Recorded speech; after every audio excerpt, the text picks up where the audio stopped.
Roma 8 ayat 17. Dan jika kita adalah anak, maka kita juga adalah ahli waris, maksudnya orang-orang yang berhak menerima janji-janji Allah, yang akan menerimanya bersama-sama dengan Kristus, yaitu jika kita menderita bersama-sama dengan Dia, supaya kita juga dipermuliakan bersama-sama dengan Dia. Haleluya. Shalom. Saya tersentuh sekali dan saya mengaminkan tadi kata-kata, I am a child of God. Dia yang membelah laut untuk kita berjalan di tengah-tengahnya. Dan bukan hanya itu saja, He drowned my fears in a perfect love. Dia menenggelamkan semua ketakutan kita di dalam kasih-Nya yang sempurna. Luar biasa. Waktu bangsa Israel pertama kali keluar dari Mesir, mereka harusnya ada jalan pintas. Dan mereka bisa lewat jalan pintas itu, tapi Tuhan tahu mereka akan berhadapan sama bangsa Filistin. Mereka belum dewasa. Jadi Tuhan tidak arahkan mereka ke sana, Tuhan bawa mereka lebih jauh. Waktu mereka berhadapan dengan Laut Merah, Tuhan yang belah Laut Merah baru mereka jalan. Setelah sekian lama mereka akhirnya bertumbuh di dalam Tuhan. Ketika tongkat kepemimpinan diambil sama Yosua.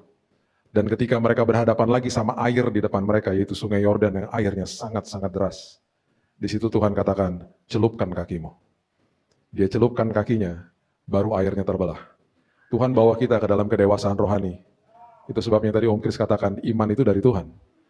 Kita bertindak, kita percaya, kita lihat hal besar dalam hidup ini. Dan Tuhan mau kita bertumbuh di dalam kasih karunia-Nya. Itu sebabnya kalau ada masalah, itu baik bagi kita. Karena kita akan lihat Tuhan di dalamnya. Kita akan bertumbuh di dalamnya. Ya, itu Tuhan. Itu sebabnya ketika Tuhan katakan kamu anak, Dia adalah Bapa yang luar biasa penuh dengan kasih. Dia biarkan kita melewati disiplin dalam hidupnya, tetapi Dia selalu katakan, aku ada di situ menyertaimu. Ya, aku tidak pernah kemana-mana. Roma 8 ayat 17, coba kita baca sama-sama. Roma 8 ayat yang ke-17. Firman Tuhan katakan, jika kita adalah anak, maka kita adalah ahli waris. Dan ketika kita anak dan ahli waris, maksudnya orang-orang yang berhak menerima janji-janji Allah. Yang akan menerimanya bersama-sama dengan Kristus, yaitu jika kita menderita bersama-sama dengan Dia, supaya kita juga dipermuliakan bersama-sama dengan Dia. Bapak Ibu yang dikasih Tuhan, kalau kita baca perjanjian lama, orientasinya semua pengorbanan. Masuk ke dalam perjanjian baru, pengorbanan tidak ada artinya tanpa ketaatan. Jadi waktu kita masuk ke dalam ketaatan, kita juga hari ini kita taat sama Tuhan, bukan pakai usaha kita.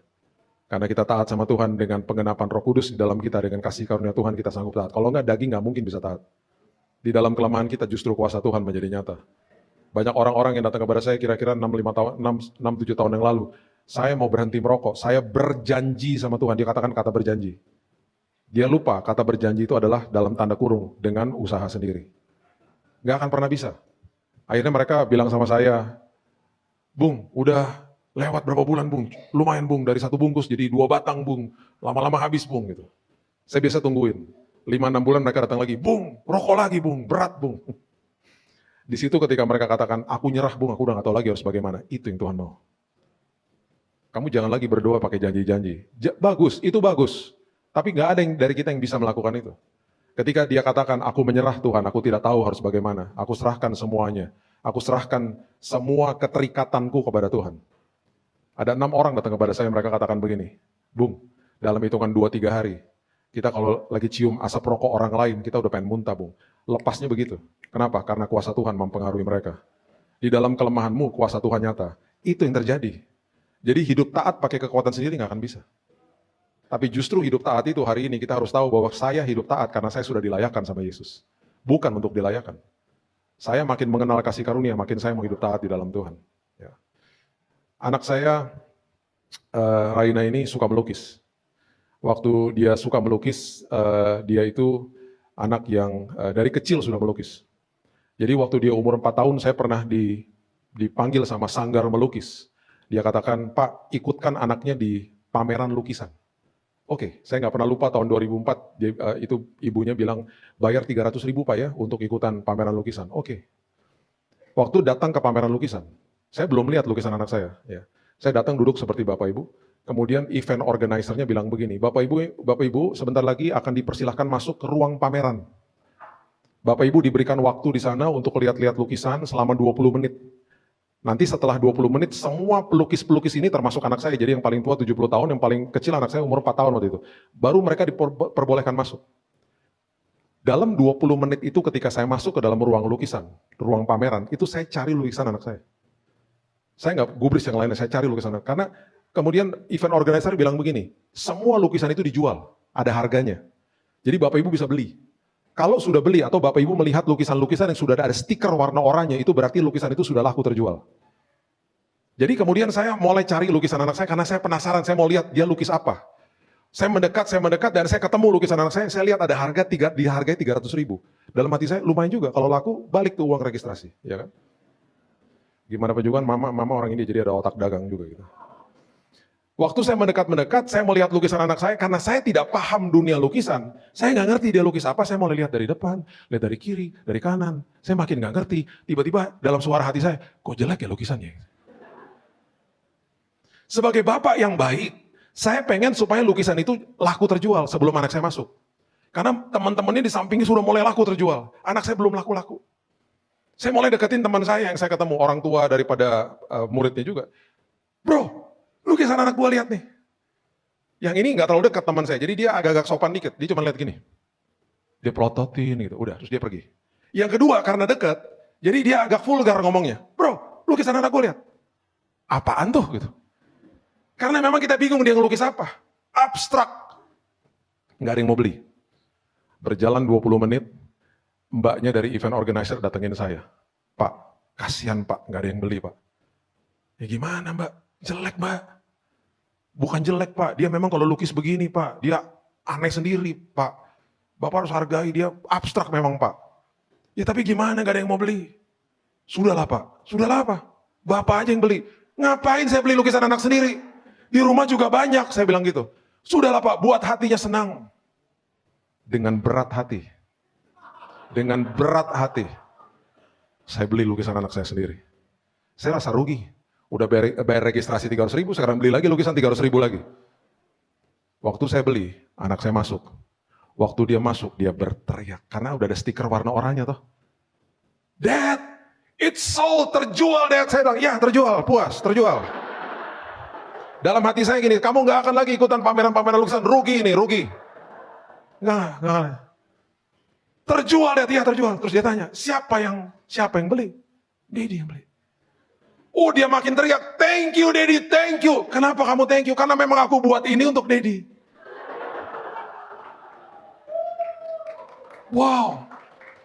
Dad, waktu aku lagi melukis ini, aku mikirin Daddy. Dalam hati aku, sejelek itukah saya?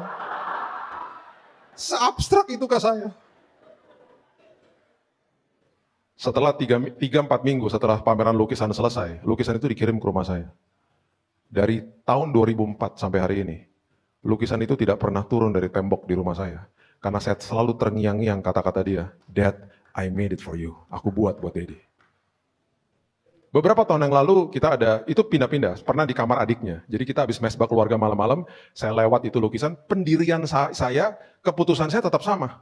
Jelek, tetap sama. Tapi lukisan itu akan tetap ada di situ. Mungkin hari ini tadi kita nyanyi, suara kita nggak sebagus tim praise and worship. Sama Tuhan diambil, dipajang di tembok sorga. Yang komplain siapa? Malaikat. Itu ngapain suara-suara jelek dipajang? Tuhan bilang mereka nyanyi dengan ketaatan. Mereka nyanyi dari hati mereka. Saya pajang di sorga. Mereka nyanyi karena mereka berikan untuk saya. Saya nggak lihat kualitas suara. Saya lihat kualitas hati mereka. That's obedience. Ketaatan hati kita. Karena kita anak. Kita ahli waris. Kita adalah orang-orang yang punya hak penuh atas semua janji Tuhan. Itu sebabnya ketika kita mengerti ini dengan benar, kalau saya anaknya Tuhan, berarti yang punya bapak punya saya. Waktu saya tinggal di rumah sama papa saya, waktu dia meninggal tahun 2010, itu saya bebas buka kulkas. Saya tinggal ambil susu, saya tinggal ambil roti, saya tinggal makan karena punya mereka punya saya nggak pakai tanya. Dan waktu susu habis, roti habis, papa cuma tanya gini, siapa yang ngabisin roti? Saya. Dia akan ngomong sama mama, itu anak-anak lagi suka makan roti, beliin roti lebih banyak dong. Besok roti lebih banyak. Besok susu lebih banyak karena punya dia, punya saya. Itu namanya pengenalan sama Tuhan seperti itu, intim sama dia. Saya nggak pernah datang untuk minta izin sama dia ketika saya mau main sama teman-teman. Wahai Bapak yang ada di depan TV, bolehkah saya pergi jalan-jalan sebentar sama teman-teman? Enggak. Saya peluk dia dari belakang, Pak. Aku pergi bentar ya, kamu pulang jam berapa? Intim kalau ngomong. Makanya kejar pengenalan sama Tuhan. Hormati agama, hormati sinode, hormati denominasi, hormati. Tapi jangan dikultuskan. Hormati hamba Tuhan, jangan dikultuskan. Kejar Yesusnya. Hormati tata ibadah, jangan dikejar tata ibadahnya. Karena semua orang akan pasti mencibir satu gereja sama gereja yang lain. Itu tepuk tangan gak menghormati hadirat Tuhan. Itu gereja gak tepuk tangan, itu kering sana, itu akan begitu terus. Tata ibadah itu dibuat sama manusia untuk terjadilah sebuah keteraturan. Tetap aja ada blundernya. Saya 25 tahun pelayanan mimbar udah lihat blunder-blunder macam-macam. Satu hari di sebuah gereja di luar kota, hamba Tuhannya habis saya berdoa, dia bilang, Tuhan terima kasih sudah kirim Pak Billy jauh-jauh ke sini. Tuhan berkati istri-istri dan anaknya. Maksud saya Tuhan, istri dan anak-anaknya. Ketemu sama saya orang suka bercanda, saya bilang, emang gue salom, oh istrinya banyak. Yang lebih parah lagi, worship leader. Dia mulai ibadah. Tuhan, hari ini kami gak mau malu-malu Tuhan, datang hadirat Tuhan. Itu sebabnya Tuhan, pimpin kami. Bahkan Tuhan, angkat kemaluan kami hari ini Tuhan. Maksudnya baik. Penyampaiannya salah. Kita ngerti maksudnya dia gitu loh, supaya kita gak malu-malu. Cuman ngomongnya salah. Tiba-tiba ada yang itu jadi blunder kan, tiba-tiba ada yang teriak, Tuhan jangan Tuhan, aku belum nikah Tuhan gitu. Makin berantakan tuh ibadah malu.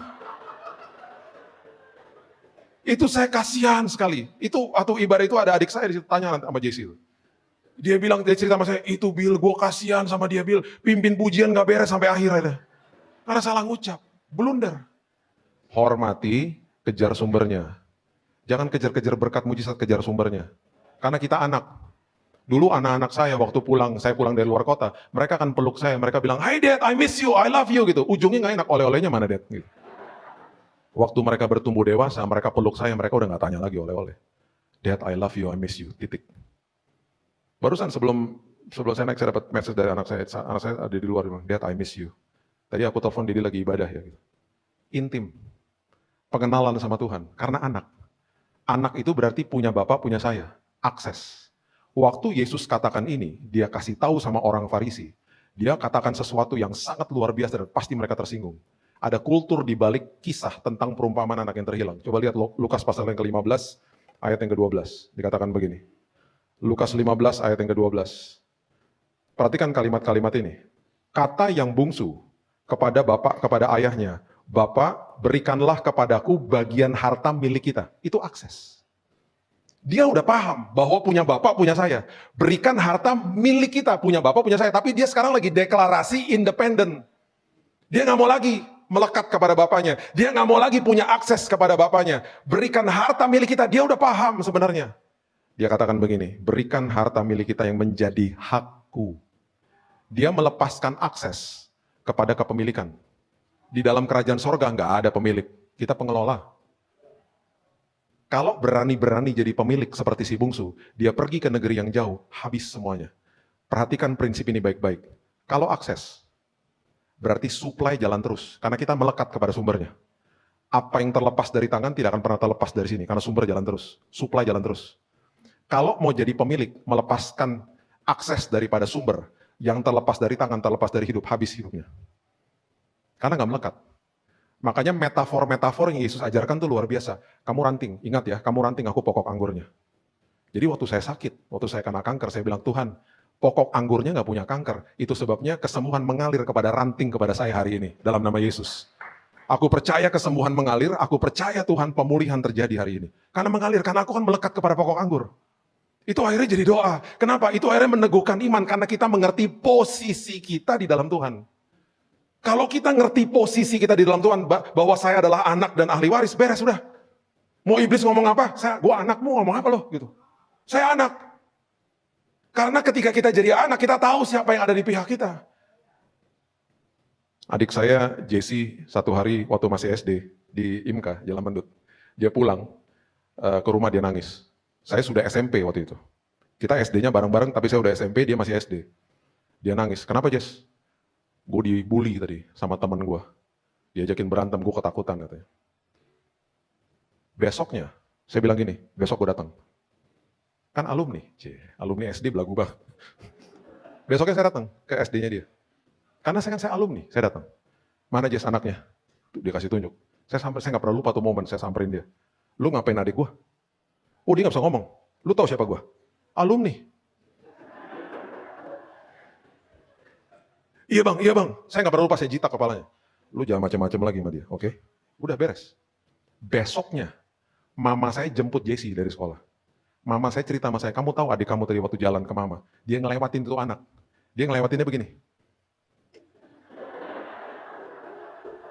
Dipelototin sama dia. Itu anak gak berani ngapa-ngapain, itu kakak kelasnya dia. Gak berani ngomong, karena dia tahu siapa yang ada di pihak dia. Lu mau ngapain sama gue? Gue mau panggil kakak lu lagi, berani lo. Dia diam langsung. Dia ngerti posisinya dia. Kalau kita ngerti posisi kita sebagai anak, punya akses kepada Bapak kita, beres. Waktu dia pergi, waktu si bungsu pergi, ini di sini waktu Lukas lagi tulis ini, Lukas ini dokter, dia tulis detail. Tetapi pasti mereka akan tinggalkan semua kultur-kultur karena dianggap yang baca itu udah ngerti saat itu. Nah, tugas kita untuk menggali yang terjadi apa hari itu. Ketika dia lagi kasih tahu tentang perumpamaan ini, itu ada proses yang namanya kezazah. Kezazah itu adalah hukum adat. Jadi kalau si bungsu itu pulang, warisan bapaknya habis, dia harus diadili sama desanya.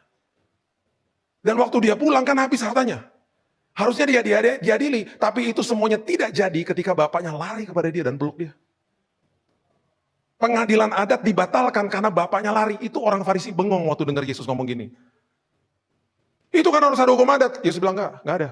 Karena bapaknya lari kepada dia, angkat dia punya gaun. Itu tidak merupakan, itu betul-betul proses yang sama sekali mendegrade. Itu proses yang sama sekali menjadikan orang Yahudi tidak ada martabatnya. Bapak enggak ada yang lari. Bapaknya lari merangkul dia, batal pengadilan. Itu gambaran Bapak di surga. Itu Bapak-Bapak di surga begitu. Jadi itu adalah anak tuh maksudnya itu punya akses kepada dia. Itu sebabnya kalau kita mengerti itu dengan benar, kita akan mengerti Yakobus 1 ayat 2. Karena ini ayatnya leneh banget. Ini ayat kalau kita baca bisa tersinggung loh. Yakobus ngomong gini, Yakobus 1 ayat 2. Saudara-saudaraku, anggaplah sebagai suatu kebahagiaan kalau kamu jatuh ke dalam berbagai-bagai pencobaan. Kan aneh, anggaplah sebagai suatu kebahagiaan. Bahasa Inggrisnya count it all joy. Kalau bahasa saya tersenyum aja kalau terjadi pergumulan hidup. Maksudnya apa? Ternyata pencobaan itu artinya ujian. Ujian artinya perasmos. Perasmos itu artinya pengalaman dengan Tuhan. Jadi kalau masuk ke dalam sebuah ujian, itu berarti kita mempunyai kesempatan mengalami Tuhan. Itu loh. Makanya waktu saya di rumah sakit, malam-malam istri saya pulang ke rumah temannya. Saya dirawat di Singapura waktu itu karena dia puji Tuhan dia dapat apartemen teman, jadi dia bisa pulang. Saya bilang, sayang kamu pulang aja, kamu jangan di sini nanti kamu sakit. Jadi jam 9 malam dia sudah pulang. Saya bilang sama suster, jangan masuk kamar suster. Malam-malam itu ada 3 selang nyangkut di sini. Selang kemo, selang infus, sama selang transfusi darah. Dan itu masuk ke mesin regulator. Di mesin regulator itu tiap menit bunyi, nit, nit, nit. Cuman saya keheningan malam dengan mesin itu. Saya pegang itu selang. Dan saya mulai jurnalkan suara Tuhan. Tuhan terima kasih. Kok jelas banget ya Tuhan suara Tuhan tiap hari. Tiba-tiba Roh Kudus bilang begini. Dari dulu juga saya ngomong Bill, cuman kamu aja gak dengar.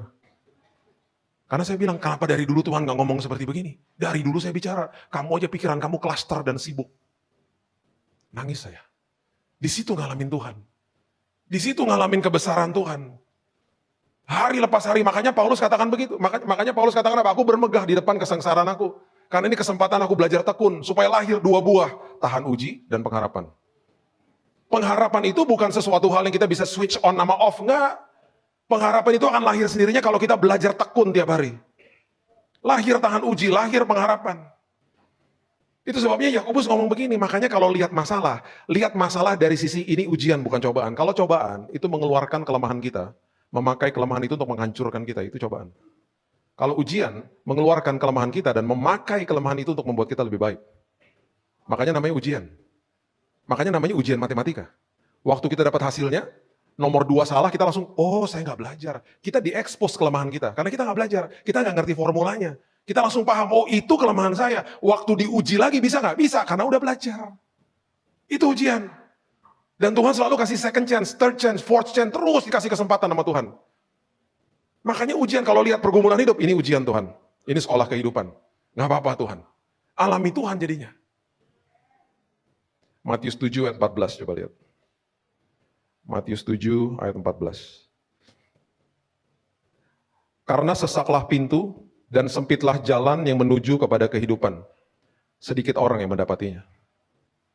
Gak banyak orang memasuki dalam jalan yang sempit, padahal jalan sempit adalah jalan yang menuju kepada kehidupan. Kita kalau di Jakarta, biasanya kalau Google Map, kita suka diarahkan ke jalan-jalan sempit untuk menghindarkan macet. Saya kalau masuk ke jalan sempit, saya harus belajar sabar. Karena saya nggak bisa ngebut di jalan sempit, bisa nabrak orang.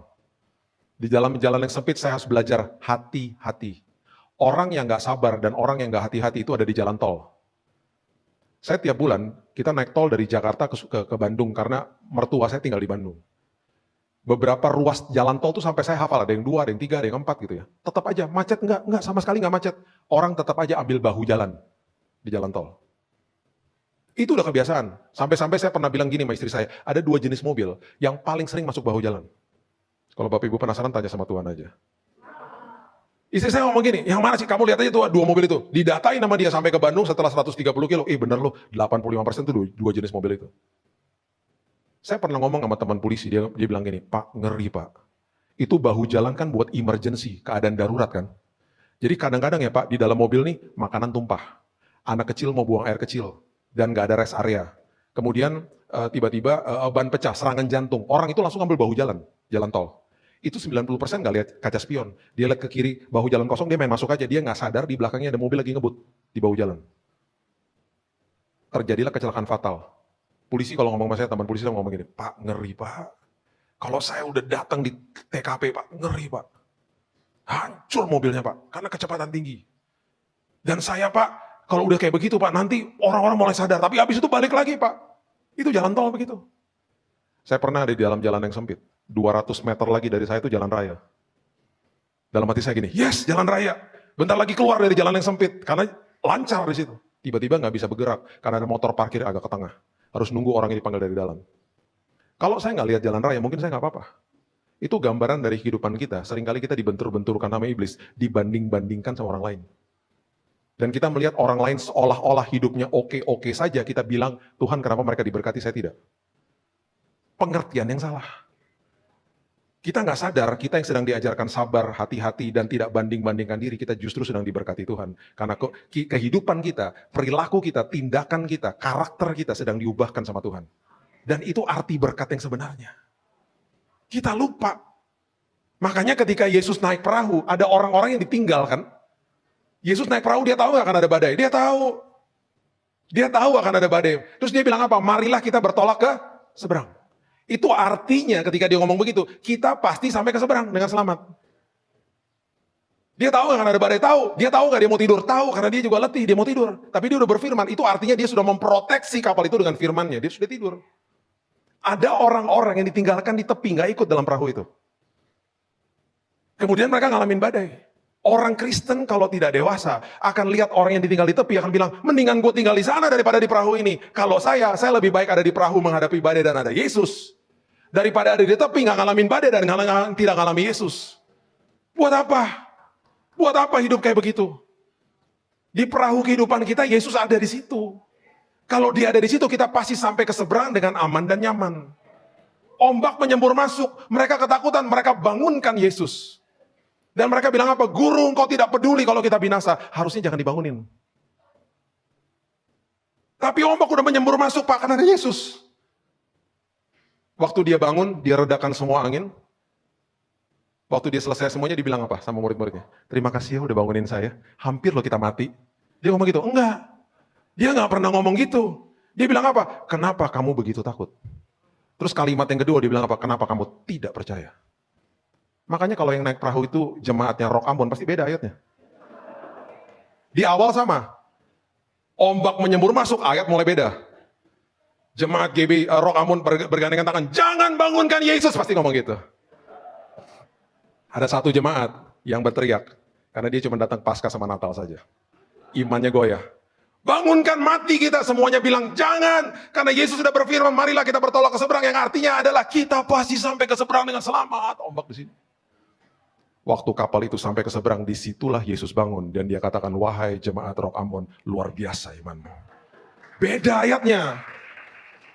Gak ada yang bangunin Yesus pasti di sini. Itu gambaran orang Kristen yang suka ketakutan. Kenapa kau gak dengar doaku Tuhan? Dia ada di situ. Makanya ketika masuk ke jalan yang sempit, banyak orang gak mau.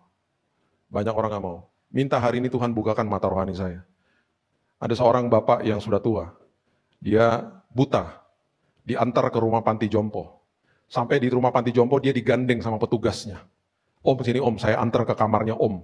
Lagi berjalan menuju ke kamarnya. Dia cerita sama si om, kamarnya om bagus om. Kalau buka horden kelihatan danau yang bagus. Kamarnya om dicat pakai cat pastel, bagus kamarnya om. Si omnya lagi jalan, omnya buta. Dia lagi jalan, dia bilang gini. Oh iya ya, bagus sekali ya kamarnya ya. Si petugasnya itu bilang gini, om kan kita belum sampai di kamar, kok om udah bisa bilang bagus? Si om bilang gini, mau sampai atau tidak kan saya nggak bisa lihat, kan saya buta. Tetap aja nggak bisa lihat. Saya bilang kamar saya bagus berdasarkan penjelasan kamu barusan. Jadi harusnya hari ini kita bisa katakan, Tuhan, hari esokku sangat indah. Walaupun aku belum lihat, karena aku mengatakan ini berdasarkan janji Tuhan. Karena aku ahli waris dan punya hak penuh atas semua janji Tuhan. Ada seorang ibu yang dia komplain sama suaminya, itu kenapa tetangga di sebelah kita nggak ngerti cara cuci baju, katanya gitu. Baju masih kotor udah dijemur. Besoknya dia ngomong hal yang sama, itu kenapa tetangga kita baju masih kotor udah dijemur, nggak ngerti cara cuci baju. Hari yang ketiga tiba-tiba dia bilang begini, nah gini dong, baju udah bersih baru dijemur. Suaminya datang ke dia, saya minta maaf sayang, baru tadi pagi saya punya kesempatan untuk bersihkan jendela rumah kita. Rupanya berhari-hari yang kotor bukan jemuran tetangga, jendela rumahnya sendiri. Bersihkan jendela rohani kita. Kalau nggak bersih kita tidak akan lihat kebaikan Tuhan. Kita akan lihat kesalahan orang terus. Bilang Tuhan, bersihkan Tuhan. Kita dari kita lahir loh. Sampai nanti kita menutupkan mata, kita nggak akan lihat Yesus secara fisik. Nggak akan. Kalaupun ada kejadian seperti itu cuma sekali-sekali, itu pun orang nggak bisa tatap wajahnya.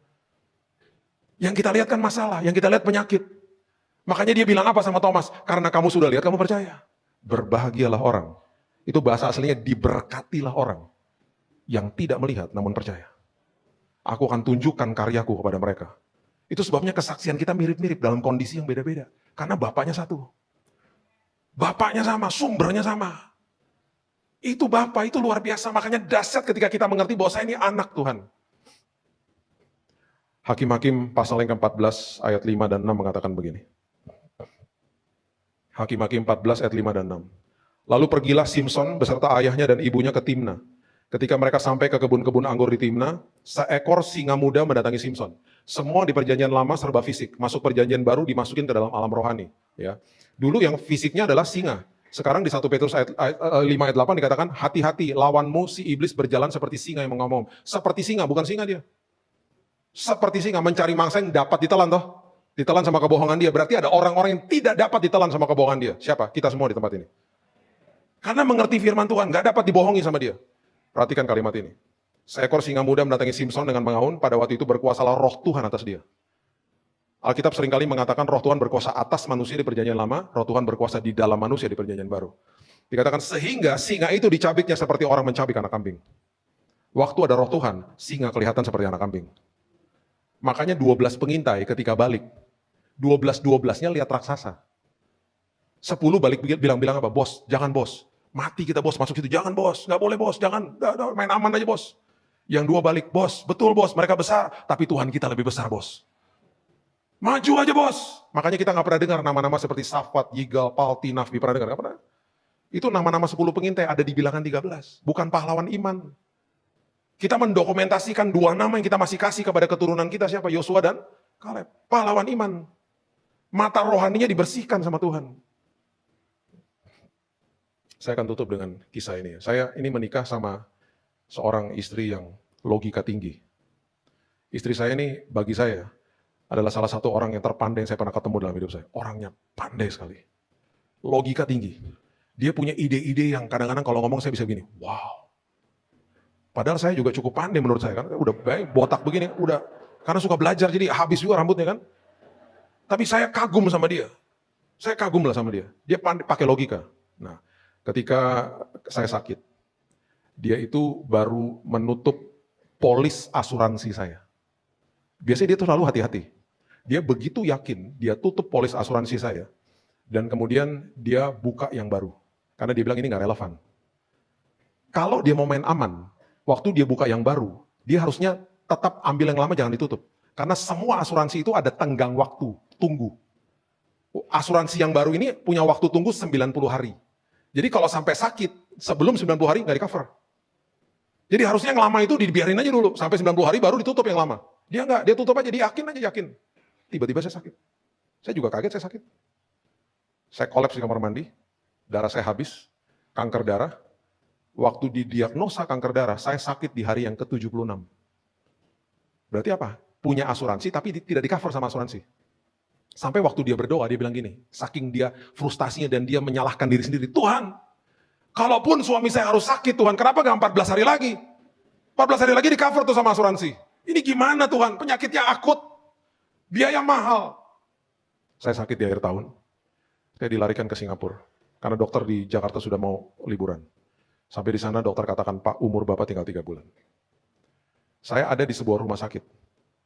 Dan kemudian saya mulai tanya sama dokternya, saya nggak berani tanya biayanya. Saya tanya, DP-nya berapa dok kalau di sini?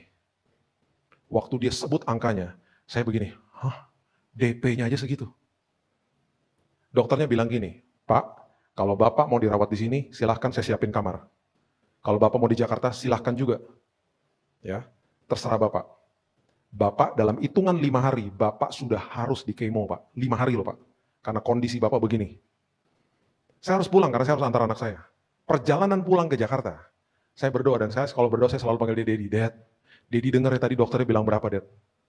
Kalau boleh, Dad, DP-nya itu ada di rekening saya berangkat, Dad. Kalau enggak saya di Jakarta aja. Anak, ahli waris, punya hak penuh atas semua janji Tuhan. Saya ngomong, yang terbaik Tuhan tahu. Saya anakmu loh Tuhan. Perhatikan ini baik-baik. Jangan pernah kejar pipa-pipa, kejar sumbernya.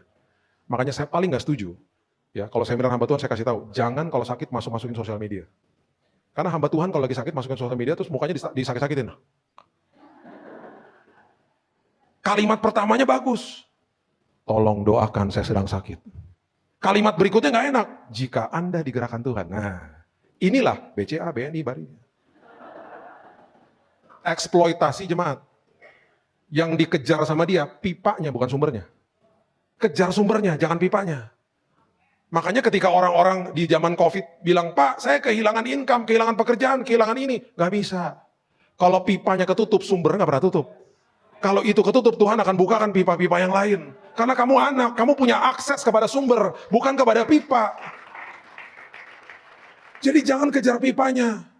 Kalau mau punya iman tuh kayak begitu. Saya bilang sama istri saya, kamu jangan posting-posting loh. Nanti posting aja setelah udah selesai semuanya. Dad, I need the down payment. Saya butuh down payment itu. Kalau ada, saya berangkat. Dalam hitungan 3 hari, itu down payment ada di rekening saya. Persis jumlahnya. Orang yang kasih juga nggak tahu.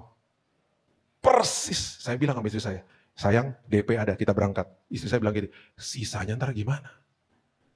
Saya bilang kita nggak pernah minta sisanya sama Tuhan, kita minta DP. Kan orang pakai logika dia.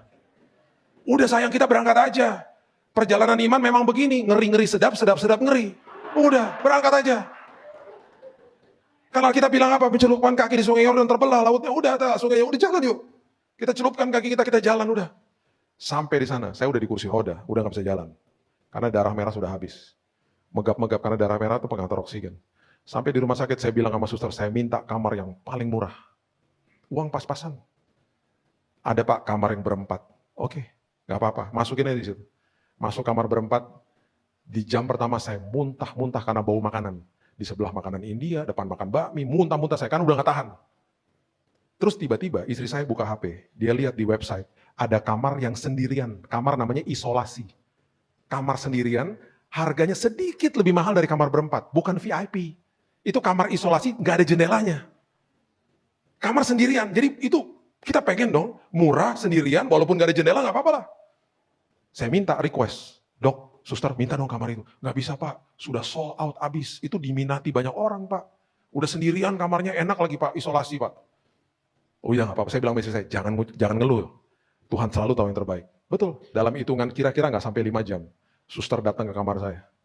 Pak, pihak rumah sakit kasihan sama Bapak. Bapak sudah diberikan kamar nomor 3 di ujung, itu kamar suite room Pak namanya. Saya bilang gini, suite room itu apa? Kalau di hotel Pak itu presidential suite paling atas. VIP, VVIP, suite room. Saya nggak mau. Suster nggak ngerti, saya nggak mau. Ntar bayarnya gimana? Tunggu Pak, Bapak yang nggak ngerti. Biarkan saya selesaikan dulu Pak. Bapak dikasih suite room, bayarnya kamar isolasi yang tadi Pak. Oh kalau gitu mau saya bilang gitu. Mau dong. Kamar suite room dibayar pakai yang tadi, yang kamar isolasi murah banget. Iya Pak, silahkan Pak masuk kamar itu Pak. Saya baru tahu setelah saya selesai, itu kamar dipakai sama raja-raja dari Timur Tengah. Kalau mereka berobat, mereka pakai kamar itu. Waktu saya dengar saya dapat suite room, istri saya lagi beli makanan di bawah. Saya telepon dia nggak naik-naik. Itu kan saya masuk rumah sakit sudah di kursi roda tuh. Saya tiba-tiba dapat hormon adrenalin menjalar semuanya. Tubuh jadi kuat. Tiba-tiba saya ngepakin barang, saya dorong itu koper ke kamar tiba-tiba. Suster panik. Kursi roda. Saya bilang minggir. Kamar nomor 3 mana? Kamar nomor 3. Kenapa saya buru-buru masuk kamar nomor 3? Supaya rumah sakit gak ganti pikiran. Mumpung dikasih suite room, buru-buru masuk situ. Jangan tunda-tunda. Dapat berkat Tuhan buru-buru. Saya masuk ke kamar suite room, saya nggak pernah lupa di sebelah kiri ada ruangan, saya buka itu toilet. Dalamnya itu toilet karpet semua, sampai saya sempat berdoa, Tuhan, tidur di toilet juga nggak apa-apa Tuhan. Bagus Tuhan, toiletnya aja bagus Tuhan. Kamarnya besar, karena Tuhan mau kirim 80 orang rupanya ke kamar. Sepertiganya saya nggak kenal. Dan terjadilah semuanya proses di situ. Dokter mulai masuk, dia mulai bilang, Pak, Bapak udah gak ada harapan 3 bulan. Bapak Ibu sudah mungkin dengar kesaksian saya. Dia bilang kita akan masukin cairan kemo 3,5 liter. Itu 1 tetes saja kalau jatuh ke tangan suster kebakar Pak. Jadi kalau 3,5 liter itu organ tubuh Bapak hangus semua. Jadi setelah di kemo, setelah 1 minggu Bapak akan kolaps. Organ-organ tubuh Bapak hancur, melepuh, masuk ICU, Bapak mati Pak. Ngapain diobatin saya bilang gitu. Udah gak ada harapan Pak, udahlah terima aja. 70% dari pengobatan ini gagal total Pak. 30% kalau berhasil itu hanya memperpanjang usia Bapak sampai 6 bulan. Udah habis Pak, darahnya sudah kanker semua. Saya diobati dan betul saya ngalamin proses-proses yang tidak enak. Banyak sekali, terlalu banyak lah layer-layer kesaksiannya. Singkat ceritanya adalah setelah 1 bulan, di bulan Februari 10 dokter. Mereka ceknya bukan kayak di sini. Ceknya ditusuk di belakang sini. Sumsum tulang belakang. Itu ketika masuk jarum ke daging, itu masih ada anestesi. Ketika jarumnya menyentuh tulang, menjerit saya. Menjerit berapa detik, diambil sampel darahnya. 10 dokter cek. Dan mereka bawa saya ke kamarnya dia. Dan waktu saya duduk di kamarnya dia lihat komputernya, dia lihat saya. Saya dalam hati gini, aduh apa lagi sini dok. Dia bingung, dia liatin komputer, dia bingung, dia liatin saya, dia bingung. Tiba-tiba dia bilang ini, Pak, kami tidak bisa temukan sel kankernya hilang Pak. Hilang total. Bapak bersih Pak. Puji Tuhan, udah sembuh puji Tuhan. Setelah 2,5 bulan di rumah sakit. Itu yang tadi yang DP itu 2 hari udah habis. Ini berapa tagihannya? Jadi di hari waktu saya udah disuruh pulang, istri saya mau tanya tagihan, kita perjamuan sampai 2 kali. Tuhan kuatkan hati kami Tuhan. Karena besok istri saya akan menghadapi Goliat. Dan besok pagi-pagi istri saya datang, kita berdoa lagi, kita perjamuan. Sayang, aku ke bawah ya. Ke bawah tuh berarti ke tempat tagihan. Karena besok udah mau pulang. Harus selesai semua hari itu. Oke, dia ke bawah. Dia gak naik-naik. Aduh, dia gak naik-naik. Tiba-tiba waktu dia naik, dia buka pintu kamar. Waktu dia buka pintu kamar, mukanya begini. Saya makin panik. Ada apa? Pasti besar ya tagihannya. Berapa tagihannya? Dia bisa ngomong. Dia jalan. Dia duduk di samping saya. Dia hanya bisa berbisik. Katanya rumah sakit, udah lunas. Lunas. Gimana caranya lunas? Itu 80 orang yang datang, mereka tabur. Lunas. Dan katanya pihak rumah sakit, kelebihan bayar. Saya pulang ke Indonesia, bukan sekedar membawa kesembuhan, bawa uang kelebihan. Sampai waktu saya pulang Indonesia, saya bilang sama istri saya, kamu cari tahu orang-orang teman-teman kita yang sedang sakit, itu kelebihannya tabur ke mereka. Ini dari Tuhan, kita bantu mereka. Kita ketemu teman yang sakit jantung, di mana kita tabur ke mereka. Tabur semuanya, saya bilang gitu. Di detik terakhir, sebelum saya mau cek tiket pulang ke Indonesia, saya nggak pernah lupa tuh, tahun 2019 ada tiket paling murah 600.000. Saya mau klik di Traveloka, telepon berdering. Teman istri saya telepon, Ci, kapan balik? Besok. Udah beli tiket? Belum, jangan, katanya. Kenapa? Gue punya jatah tiket Singapore Airlines banyak banget. Karena gue frequent flyer, sering terbang keliling dunia, 2 bulan lagi itu jatah tiket angus, sayang toh. Saya kasih kamu aja, gratis kok. Minta nama, dalam setengah jam email masuk. Kita pulang naik bisnis kelas. Saya di pesawat ya. Waktu di pesawat saya bilang, Tuhan, hal besar, hal kecil Tuhan perhatikan. Ada suara ngomong gini, karena apa Bill? Kamu anak, kamu ahli waris. Kamu punya hak penuh atas semua janji Tuhan. Sebagai penutup saya cuma mau kasih tahu ini. Istri saya orang yang tadinya penuh logika. Dia berubah. Dia melihat dimensi yang namanya iman. Saya berubah. Kedua anak saya berubah. Waktu teman-teman saya di Indonesia, waktu mereka katakan, Bill, lu dapat mujizat kesembuhan. Bukan. Mujizat yang gue terima adalah gue, istri gue, dan kedua anak gue diubahkan Tuhan. Itu mujizatnya. Kesembuhannya bonus. Kesembuhan Tuhan tinggal balikin tangan sembuh. Perubahan karakter memerlukan respon dari kita. Makanya setiap kali berhadapan sama sebuah masalah, tersenyum. Ini pengalaman. Saya akan mengalami Tuhan di situ. Hidup saya diubahkan menjadi orang yang lebih dewasa karena banyak perkara besar yang Tuhan mau titipkan dalam hidup kita. Karena kita adalah anak Dia. Berikan tepuk tangan kita untuk Tuhan kita. Haleluya. Bapa, kami mengucap syukur buat hari ini ya Tuhan. Terima kasih kami adalah anak, terima kasih kami adalah ahli waris. Terima kasih kami punya hak penuh atas semua janji Tuhan. Terima kasih kami punya akses kepada Bapa kami. Terima kasih buat Bapa yang penuh dengan kasih karunia. Itu sebabnya Tuhan hari ini walaupun apapun yang kami lewati, yang kami hadapi, dan kami lihat dengan mata jasmani, bukakan Tuhan mata rohani kami. Bersihkan mata rohani kami. Supaya bukan kebesaran masalah yang kami lihat, tapi kami melihat kebesaran Tuhan. Kami mengucap syukur buat Bapa, buat sumber atas segala sumber, buat raja atas segala raja. Raja di dunia diproteksi sama prajuritnya. Raja kami mati bagi kami. Itulah Engkau Tuhan. Engkau dahsyat dan luar biasa bagi kami. Kami mengucap syukur sebagai warga kerajaan sorga, hidup kami ditanggung penuh sama Tuhan. Karena kami dikirim ke muka bumi, dan itu sebabnya semua kebutuhan kami Tuhan yang tanggung. Terima kasih Tuhan, kami berjalan dengan kemenangan, kami berdoa dari posisi yang sudah menang, karena kami memiliki Yesus yang sudah duduk di tahtanya, di kanan Bapa di sorga. Dan kami percaya pada hari ini Tuhan, kebesaran Tuhan yang merasuki kehidupan kami, membebaskan kami Tuhan. Hanya di dalam nama Tuhan Yesus, kami sudah berdoa dan sudah menerima firman kebenaran. Kita sama-sama katakan, amin. God bless you.